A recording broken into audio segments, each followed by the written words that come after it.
All right, guys, I'm Jacob Turner. He's Andrew Jones. We're back again for another edition of our Daily Drop podcast series. We're here to talk and recap Bill Belichick's summer press conference, which happened on Tuesday morning in Chapel Hill. We're going to get AJ's takeaways from it. He was there in person. I'm also going to give a little bit of my insight on it as well, as I consumed it like 99% of, well, I guess everybody watching this video, I would assume, who watched it through our video on YouTube or somebody else's video on YouTube as well. So I'll give a little bit of my thoughts and kind of takeaways from someone who was watching it from the outside looking in instead of being there in person. So AJ, number one thing, it was good to hear from, good to get that access. And you obviously all talked to 4 players as well, which I'm sure we'll hit on a little bit later on in this one too. But I think the biggest conversation obviously is surrounding what Belichick said and some of the questions he was asked. So I know you asked about quarterback. We're going to do a separate podcast talking a little bit more about quarterback in depth. But overall,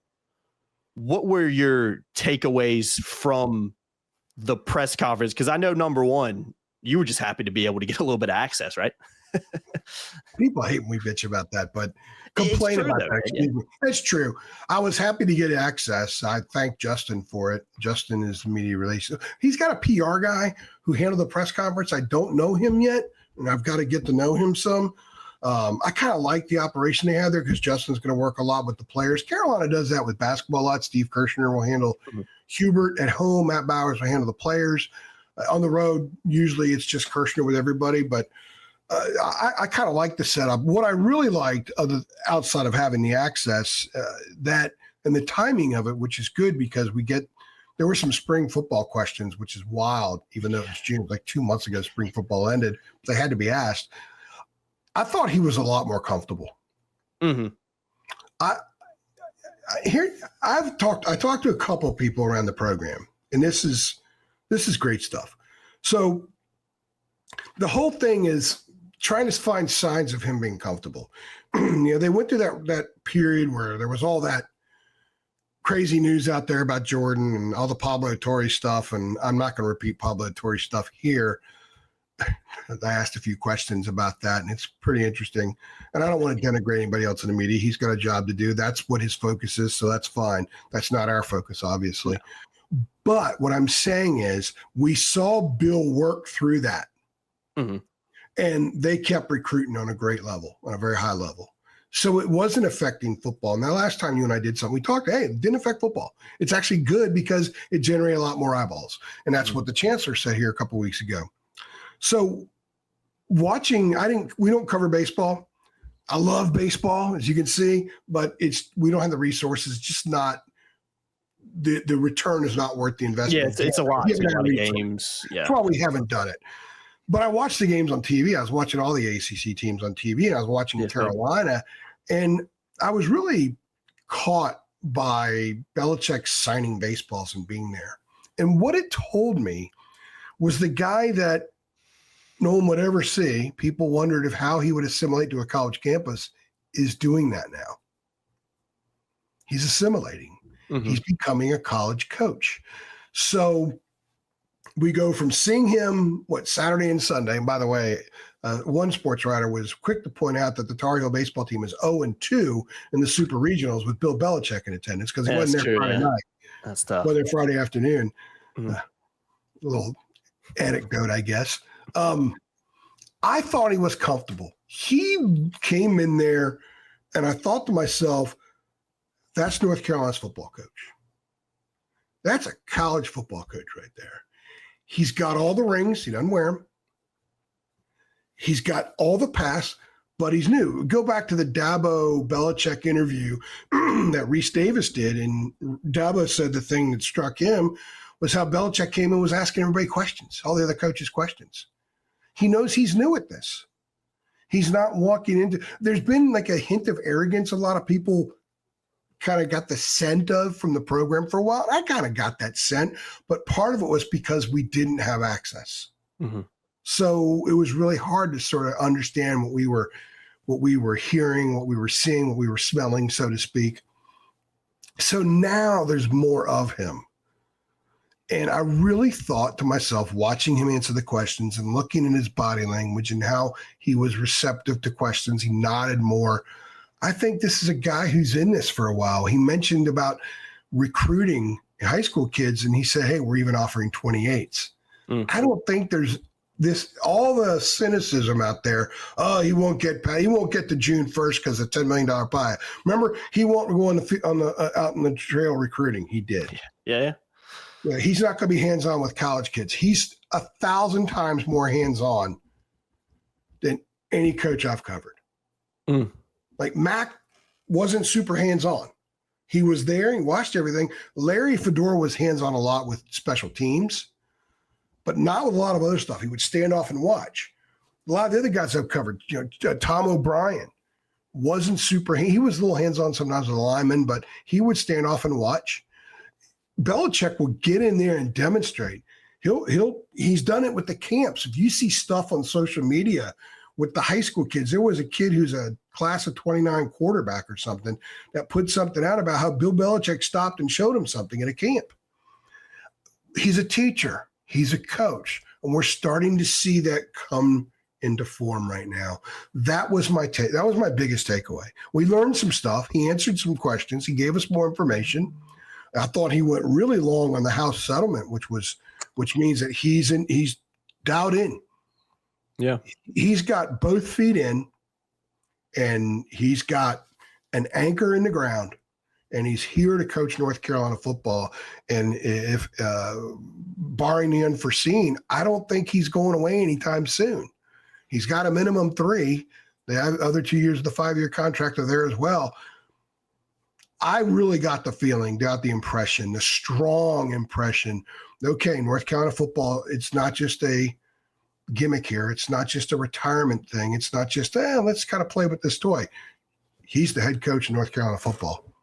Yeah, 100%. It's funny because we have not talked about this. Like we did not talk before we came on here anything about like, what did you think about the Belichick press conference? This is like organic conversation right here.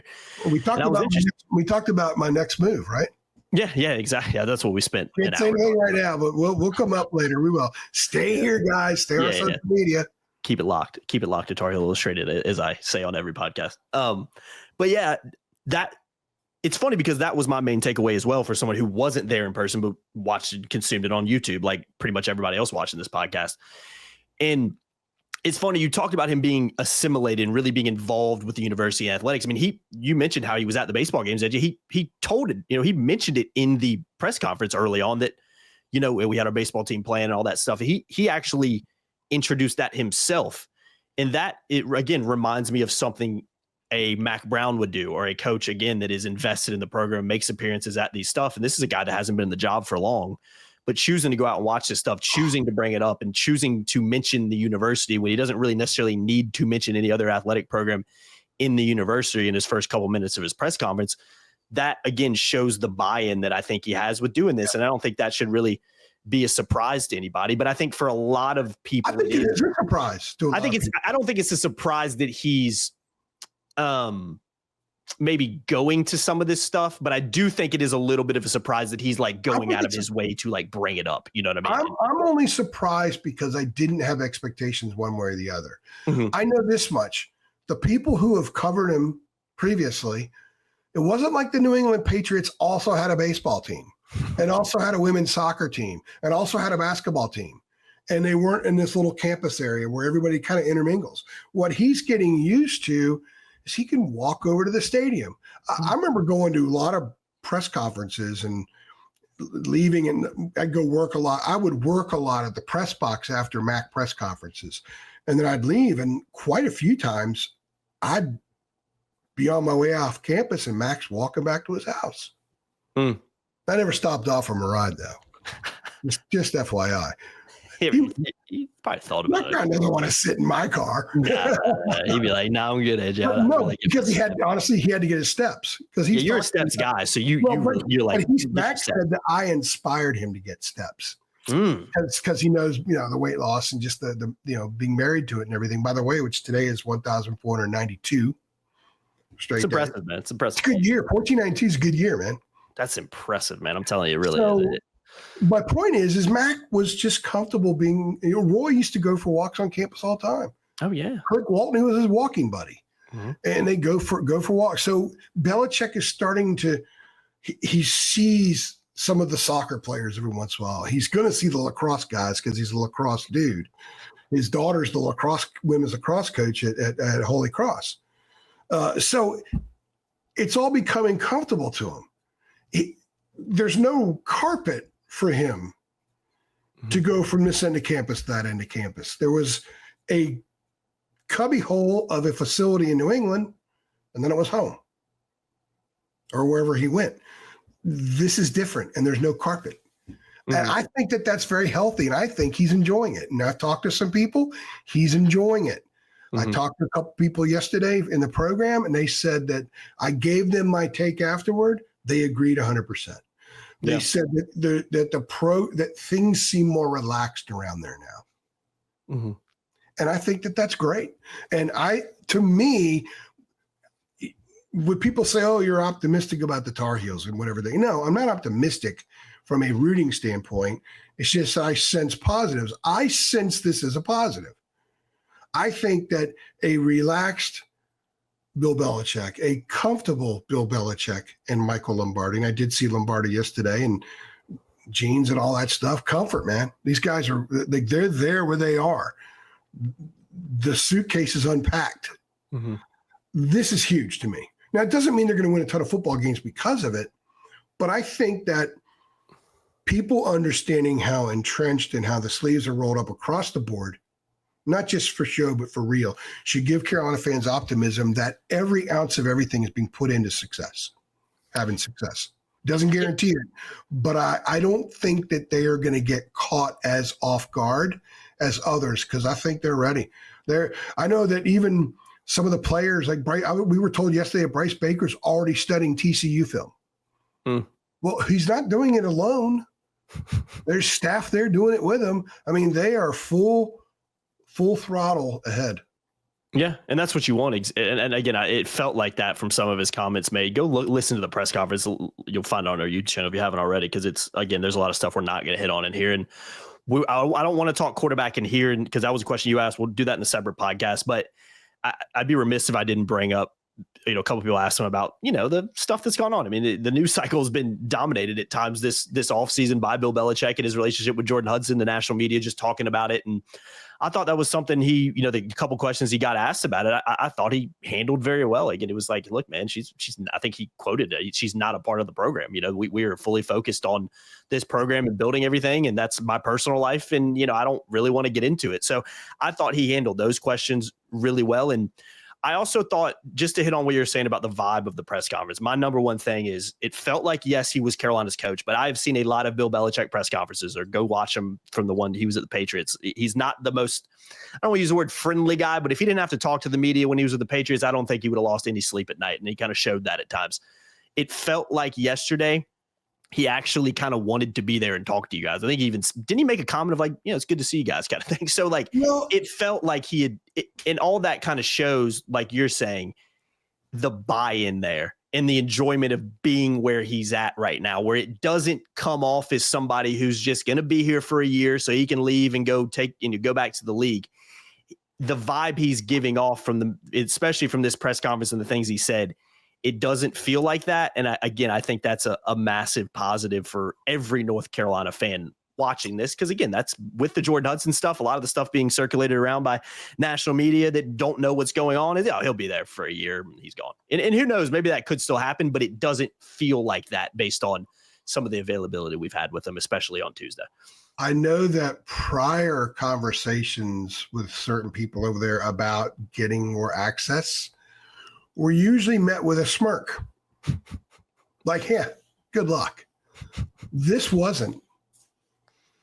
This was, I think the word was, we didn't have to coax him. Now, the greatest press conference you can ever do as a coach is the mid-July press conference. Yeah. Because you haven't lost in a long time. Everybody and you're not going to lose for a while. So right now is a great time to talk. So we'll see what he's like if they're 2-2 and waiting for Clemson to come into town. Mm-hmm. So who knows what's going to be like then. But I do think that there's a lot to take from this, not just what I observed, but from a couple conversations and just We saw the LT era uniforms up there. We've seen some changes. I put on Twitter and on Facebook and on Instagram, there's 5 plaques that are now up just off the lobby of the football center, plaques that weren't there before. So they made some modifications. They've kept some stuff. The 40-year decision stuff is still there. So they didn't come in and move. It's like my brother used to tell me that, there are 2 pastors. New pastor goes into a church and he's got the organ over here or the piano or whatever. One of them comes in and says, I want it over there. And he takes and they move it over there. And people come in the next week like, oh, wait a second. That's supposed to be over there. And they're thrown off entirely. The other one comes over and moves it a foot each week. And after a year, the piano's over there and nobody realizes it. Mm-hmm. And I think that the changes they're making there, they're not hell-bent on making a bunch of cosmetic changes because cosmetics don't win games.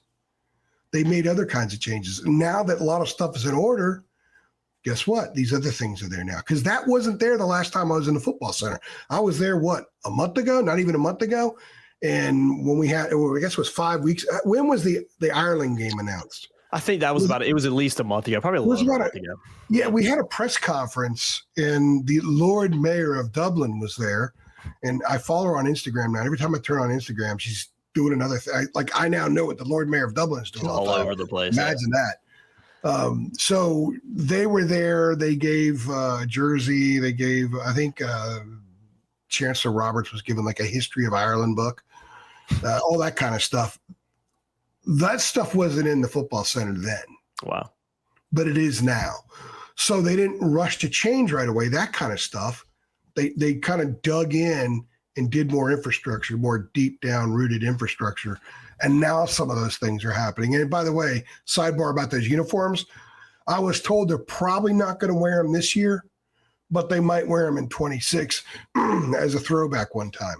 So again, if Belichick's planning on doing that in 26, that's the uniform they wore when they scouted LT and drafted LT. It just didn't have the Carolina. That was for photo shoots. They had the Carolina.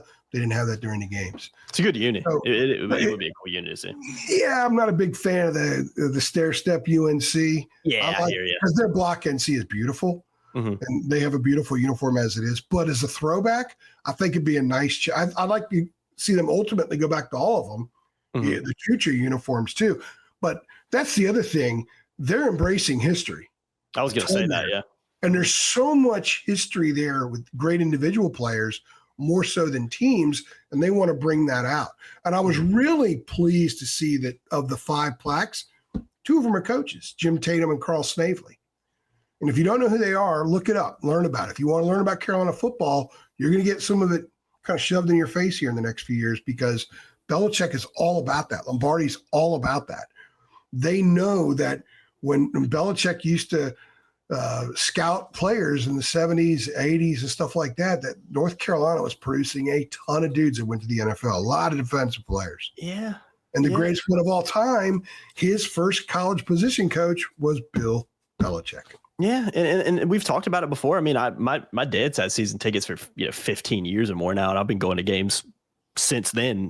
Used to essentially, I still go to every game now, pretty much. But even when I was younger, was going to every game, and we've always been front row. I think I've said this story before. We've always been front row, upper deck, and you remember they used to have the boards around before they replaced it with the video boards. Now they have the names of like all the kind of Carolina greats, and they took it away and they never really put it back. And we've talked about this. You've done podcasts. You and Bryant did a podcast about what they need to add back to the Keenan Football Stadium. We've talked about it before. And it's like, if you're some guy who knows nothing about Carolina football, let's say you're a Boston College fan who just doesn't know anything, and you come to a Carolina game at Keenan, you wouldn't know LT played because it's not advertised anywhere really. But and they used to do an okay job of doing that when they just had boards going around the fields. That's not there anymore. So I'm glad they're doing that to the football center because I would love to see that translated over to the stadium as well, because Carolina has such a rich history on football, but you took away those boards years ago and you can't really, you don't know anymore unless you know. And that's Jacob, and this is all part of what fuels my strong belief that he and Lombardi are dug in. It feels like this is now their baby. Whatever people thought before, get rid of all those notions. This is new and different, and it's moving forward. It's not looking backward. It's moving forward. And I think Carolina fans should be very, very optimistic for those reasons. Again, doesn't mean they're going to win a ton of games because they still got some question marks from a personnel standpoint. But I really think the dialed-in factor is something people shouldn't worry about anymore. Mm-hmm. Mm-hmm. I agree. And what an opportunity for them, too. I mean, you already got the brand, North Carolina. It's global brand. Sleeping Giant's been used. I mean, if you're sitting there, Bill Belichick and Michael Lombardi, I mean, it's a great opportunity. Carolina fans are loving it because they're in there and because of who he is. But from a Belichick perspective, too, I mean, what an opportunity to build this thing and wake up this sleeping giant, as they say. And I think a lot of that comes with embracing the history, buying into what Carolina is and the culture there, because him going to other games, AJ, that's something that, I mean, Roy was at the baseball games. Roy's done that. He's always gone to games. You see Courtney Banghart going to games. You see, Hubert Davis and the basketball team goes to football games. That's something they do. And they walk the basketball players. Yeah, that's a Carolina thing. And it's so the Belichick's doing it. That shows me, again, he's embracing kind of what it means to be at Carolina, if that makes sense. Yeah, by the way, the other three plaques, Art Weiner, Choo Choo, of course, and Don McCauley. Again, McCauley, Belichick and Lombardi love NFL guys. McCauley played in the NFL for a while with the Colts, but he also broke O.J. Simpson's rushing record in college in 1970. He's a phenomenal player. And by the way, one of the great storytellers of all time. One of John Bunning's best friends, and some good stories. Love that. Don McCauley is like a never discussed great. People, who might he be comparable? He might be comparable to in basketball, like a Mitch Kupchak or something like that, maybe even more. People, Carolina needs to talk about Don McCauley and Mike Voigt more, and Boom Boom Batterson, and famous Amos Lawrence, and Buddy Curry. They need Kelvin Bryant, not just LT, but God, Mike Wiltshire, and I could go on and on and on with so many really good players that went on and played in the NFL and won in the NFL, won Super Bowls, had long careers. There's so much of it with Carolina football. More great players than teams, but there have been some pretty damn good teams too. And they're going to bring it out. And I used to talk to John Bunning about it all the time. This was 20 years ago when he was coach, about how there was history. When I covered NC State, I used to talk about how NC State was going through a terrible time. It was post Les Robinson, all the stuff with Sendek into the Sidney Lowe era. And I used to love talking about their history in basketball. People thought it was just two titles, but no, it's the end of the Southern Conference and early on in the ACC. And they were the ACC in basketball for a while. Then they had that great run in the 70s, obviously, and in UCLA streak. I used to love to prop up their history because people didn't talk about it enough. And I've always liked propping up Carolina's history in football. People didn't talk about it enough. The problem is, since the last time I had that conversation with John Bunning, they haven't exactly helped the history too much. It's not been very good. So you have to bank more on individual players, but they've been there. So you're going to see a lot more of that moving forward. And that's a clear indication that they are sunk in. They're ready to roll. This is theirs now. It's not just a couple of guys holding spots. They're not sitting in a seat for somebody, saving a seat. It's their jobs. This is who they are now. Yeah, I think that's very, very well said. Real quickly, I don't want to hit on what the individual players said, but you did get to talk to Will Hardy, Thad Dixon, Jordan Shipp, and Christo Kelly. Even Belichick kind of made a comment towards the end of, you're going to talk to these guys. They've done a great job kind of leading it. I look at those four guys and say, early on, it feels like those are four at least leaders as of right now and guys that you can pick out going into the season. Did you get that vibe of maybe why they were the four that were picked out? I asked why. I asked somebody why. And yes, that's why. They have performed at a very high level. They are loud voices. They're respected voices. And Belichick signed off on all four. And it's an interesting four. I thought that Will Hardy was starting to get lost on the shuffle under the previous regime.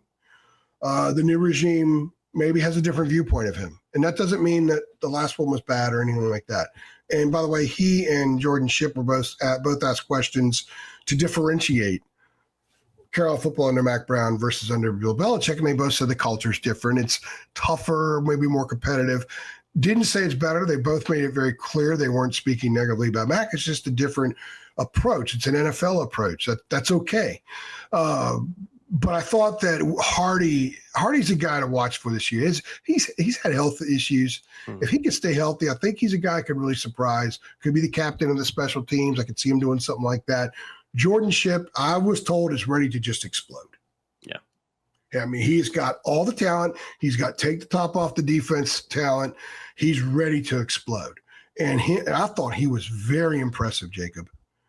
He was very impressive yesterday. He didn't sound like a kid that just arrived and just finished high school a year ago. He was very, well, a year and a half. He was very impressive. And he actually talked some about the quarterbacks. He's already buddies, goes out to eat with Gio Lopez. He was the one talking about Bryce Baker's constantly watching film. Really good stuff from Jordan Shipp. If you haven't watched that video, do it. It's on our YouTube channel. I'm going to put something out today. Gosh, I should have done it this morning with all those videos. Christo Kelly, I asked him the first question. Did you hear that? Yeah, I did. So I said, I understand you're a great dancer. He's a dancer. He minored in dance at Holy Cross. Light on his feet, man. And I found that out because, we got no access in the spring. So I was just diving. I like to just dive and just dig and dig and dig. And I found an article that the Holy Cross school paper did on him in late April. So he left. He's already enrolled student at Carolina spring practice, but they're treating it like, hey, he's going on to the NFL, sort of mini NFL. And they did this massive, 4,000 word piece on him. And a big chunk of it is devoted to his dancing. He won an Irish dance contest at halftime, the championship game of the Women's Patriot League basketball championship. What a random award. But he minored in dance. Awesome, he said he started taking Irish dance when he was in second and third grade. It's good. I mean, especially for a bigger guy like him. Yeah, really good. Cool. It's too bad he can't stick around next year. He could probably win he probably get schooled in Dublin, but still. Yeah, he might not want to. But he won all kinds of stuff. He did all kinds of things, Broadway dance. And I asked him, I said, did you, he said he came back to him. He did it when he was young and came back to him. I said, did you go that direction because you knew it would help for football or you just got a love for it? He said both. So how about a big, strong, tough guy football player admitting he likes to dance? You want to have a guy like that. Absolutely. That's a guy who's comfortable in his skin. And oh, by the way, he's their starting center. And the other one we got was Thad Dixon. And if you got to watch his video too, it's hysterical. Someone asked him, what's the biggest adjustment? He's like, man, it's the trees. All the trees here. And he had never gone fishing before. And he said, yeah, some of the boys took me out to go fishing. Oh, that's we were fishing in L.A. If you've ever been to L.A., they had there's no ponds. No, man. They had those crappy little waterways for the runoff. It doesn't rain that much. So I asked him if he caught something afterward. I said, you catch something? He goes, yeah, I caught a catfish. He said, I thought it was a damn shark. I said, more important, did you throw it back or did they carve that thing up? And fry that thing up, yeah. He said, I threw it back. That's fantastic. I didn't want to eat that guy. Yeah, no, I'm excited. I think he's got a lot of talent and character. He said that was after he finished. I asked him that. That stuff's not on camera, but that was good stuff. His personality off the charts. He talks a lot about Steve Belichick, why he followed him to North Carolina. Here's a guy who played the national championship game a year and a half ago. I mean, he brings that, and he's a voice in that room. And I asked him, I said, did that on the record? The other one wasn't off the record, just wasn't on camera. On camera, I asked him, I said, did your experience having done that, did that kind of give you clout when you walked in the room? To paraphrase, he said it could have, but he didn't approach it that way. He had to earn it from the moment he got there. What he did beforehand didn't matter anymore. He wasn't at Washington anymore, wasn't a Husky. So I thought it was a very mature answer. So I really advise everybody to watch those interviews. Certainly Jordan Shipp, because he's impressive and there's some good stuff there. And I followed up and asked Dixon a question. I said, what could Carolina fans expect to see from you this year? And I can't remember the exact quote. It was funny, but something like greatness and domination or something like that. There's a lot of confidence there, man. Yeah, and that's what you want. And because he was one of the guys we got, it means that he's backed up the talk. Yeah, no doubt about it. Yeah, I think he's going to be an integral part of what Carolina's trying to do this year, especially on the defensive side of the ball. For those guys you named, that's why I asked, because they come off as guys that based on what Belichick said and based on just the names and who they are, and they feel like they should be leaders on this team. And it looks like they're guys that have definitely stepped up in that respect, which is what you want. Cause it's not just all new guys. You got 2 new guys in there. That kind of expect that a little bit. Yeah. You also got 2 guys that have been around the program, especially Hardy for a while. You have an FCS guy. Yeah. An FCS lineman. Yeah. He doesn't look FCS. No. And that's what, again, the confidence to come in and do that. That's what it takes. I've heard a ton of great things about him. And he was the starting center. He's allowed Austin Blasky to move to guard. Yeah, I think that's a benefit for Carolina all the way around. So, yeah, man, I think we'll wrap it up there. I wanted to hit on those players just for a second. We're going to do a separate drop hitting on the quarterback position. Some of the comments were made about that. That's obviously a pretty important position on a football team. I don't think it's anything crazy I'm saying right there. But, yeah, so you guys make sure you stay tuned for that. We'll do it. We got a few more, coming on as much as we can. 5 days a week, we try to put these daily drops out, especially during the off season. So, stay tuned, guys, and the easiest way to stay up. Special stuff coming up. Yeah, special stuff coming up as well. Keep in mind, if you don't know, the end of THI is in a few weeks. Yeah, and we're gonna have more announcements to make. I will still be in the area doing stuff, kind of doing what. I don't want to go any more on that, but we're gonna keep the channel going, keep the YouTube going, keep Facebook going, keep Instagram going, keep Twitter going during July as we transition. And just stay on us. You'll know exactly what's going to happen. But we got some special pods coming up in addition to some of the regular stuff.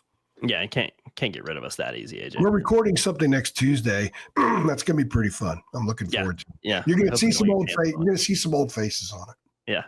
Hopefully we don't get canceled. I'm gonna have to use that mute button a couple of times. We'll be all right. I'll be on it. Well, the man of many talents may throw a few cuss words out there. Sorry, we let it fly on Tuesday night. It'll be a good time. I'm looking forward to that as well. So yeah, subscribe to the channel, hit the notification bell as well, and obviously keep it locked to all our socials, Twitter, Facebook, links in the description below, and our website, targetillustrated.com, links in the description below as well. We appreciate you guys watching as always, and we'll see you guys next time. Thanks.